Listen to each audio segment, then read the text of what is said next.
आजकल की दुनिया में हर इंसान बस असली सुख आनंद की खोज में जिंदगी भर परेशान रहता है।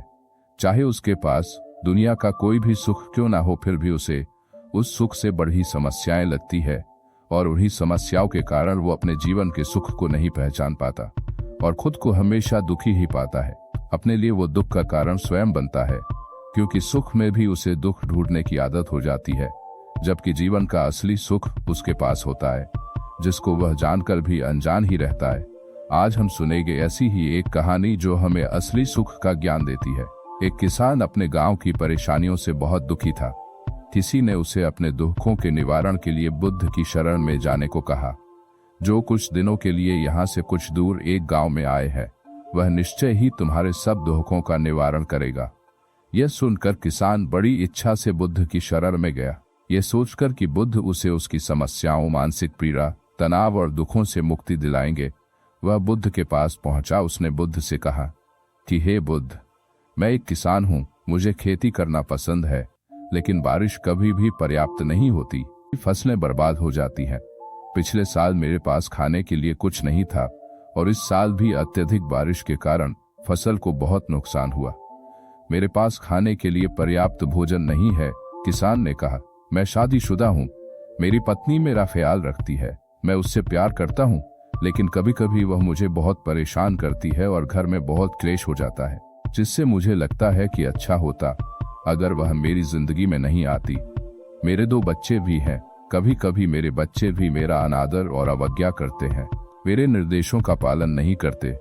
किसान लगातार बुद्ध को अपने दुखमय जीवन के बारे में ऐसी तमाम बातें बता रहा है।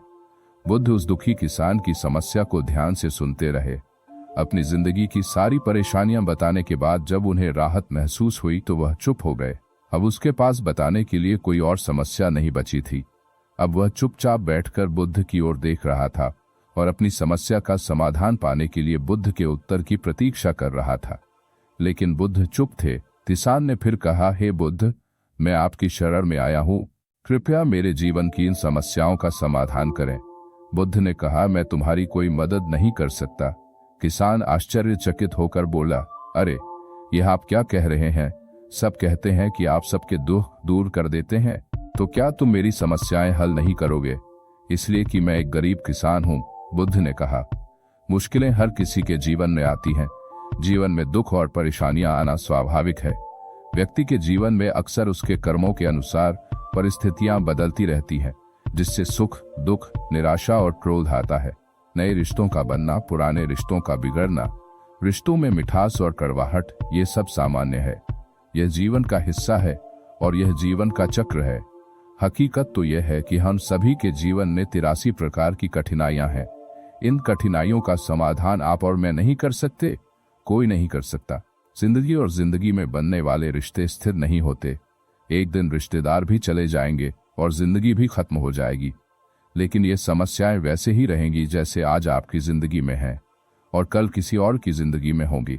इस पर किसान अपना नियंत्रण खो देता है और क्रोधित हो जाता है और ऊंची आवाज में बुद्ध से कहता है कि हर कोई कहता है कि तुम्हें एक महात्मा, एक सिद्ध पुरुष, एक प्रबुद्ध व्यक्ति होना चाहिए। मैं इस विश्वास के साथ यहाँ आया हूँ कि आप मेरी मदद करेंगे। यदि आप मेरी समस्याएं हल नहीं कर सकते तो मेरा यहाँ आना व्यर्थ था। हर कोई झूठ बोलता है कि वे समस्याओं का समाधान करते हैं। आपने मेरी एक भी समस्या का समाधान नहीं किया। तुमसे अच्छे तो वह महात्मा हैं जो 2 वर्ष पहले मेरे घर आए थे। उन्होंने मेरे लिए यज्ञ कराया, दान दक्षिणा दिलवाई और मेरे मन को असीम शांति मिली। कुछ सुख भी बढ़े और कुछ दुख भी कम हुए, लेकिन तुमने मेरी कोई भी समस्या हल नहीं की। तुमने मुझे सीधे तौर पर मना कर दिया। बुद्ध ने कहा, क्या वह सब करने से जीवन के सारे दुख समाप्त हो गए? इतना कुछ करने के बाद भी अब आप इतने परेशान क्यों हैं? अब आप पहले से भी ज्यादा दुखों से घिर गए हैं। तात्पर्य यह है कि जीवन में दुख कभी समाप्त नहीं होते। किसान बोला, तो क्या मैं मान लूं कि तुम मेरी मदद नहीं कर सकते? यदि आप ऐसी छोटी छोटी बातों का समाधान नहीं कर सकते तो आपके उपदेशों का क्या लाभ? बुद्ध ने कहा, मैं तुम्हारी 84वीं समस्या का समाधान तो नहीं कर सकता, लेकिन हाँ, मैं तुम्हारी 84वीं समस्या का समाधान अवश्य कर सकता हूँ। किसान आश्चर्यचकित हो गया और बोला, 84वीं समस्या क्या है बुद्ध? बुद्ध ने कहा, यानी कि तुम अपने जीवन में कोई समस्या नहीं चाहते। आपकी सारी समस्याएं इसी समस्या के कारण उत्पन्न हुई हैं। आप इस तथ्य को स्वीकार कर लें कि जीवन में समस्याएं मौजूद हैं और समस्याएं जीवन का हिस्सा हैं, तो आप जीवन की समस्याओं से विचलित नहीं हो पाएंगे। आप जीवन में आने वाली समस्याओं से विचलित हो जाते हैं क्योंकि आपको लगता है कि आप दुनिया के सबसे दुखी व्यक्ति हैं, जबकि सच्चाई यह है कि हर किसी को अपना दुख सबसे ज्यादा महसूस होता है। लेकिन जिस दिन आप यह समझने लगेंगे कि मेरा कष्ट अन्य लोगों की तुलना में बहुत कम है, उस दिन से कोई भी दुख आप पर प्रभाव नहीं डाल पाएगा। जब तक आप नहीं चाहेंगे कि आपके जीवन में कोई परेशानी ना आए और आप हर दुख दर्द से बचे रहें, तो यह संभव नहीं है। ऐसे में छोटा सा दर्द भी आपको बेचैन कर देगा और आपकी मानसिक शांति भंग कर देगा।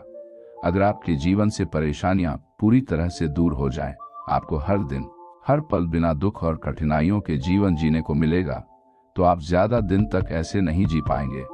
एक समय आएगा जब आप हर दिन एक ही तरह की जिंदगी जीने से पूरी तरह से तंग आ जाएंगे और ऊब जाएंगे, क्योंकि जीवन में किसी भी चीज की अधिकता जीवन के लिए समस्याएं पैदा करती है। आरामदायक जीवन जीने से आप मन और शरीर दोनों से विकलांग हो जाएंगे। तो ऐसे जीवन का क्या फायदा जो बाद में आपको नर्क जैसा जीवन जीने पर मजबूर करते। जिस तरह खाना खाने का असली आनंद तभी मिलता है जब बहुत भूख लगी हो और पानी पीने का असली मजा तभी आता है जब बहुत प्यास लगती है, उसी तरह जीवन के तमाम दुखों और परेशानियों को झेलने के बाद ही खुशी का आनंद मिलता है। इसीलिए जीवन में सुख और दुख अलग अलग रूप में आते रहते हैं। हम चाहकर भी जीवन से सुख दुख को खत्म नहीं कर सकते, लेकिन उनसे इतना ऊपर जरूर उठ सकते हैं कि कोई भी बड़ी समस्या मन को विचलित न कर सके।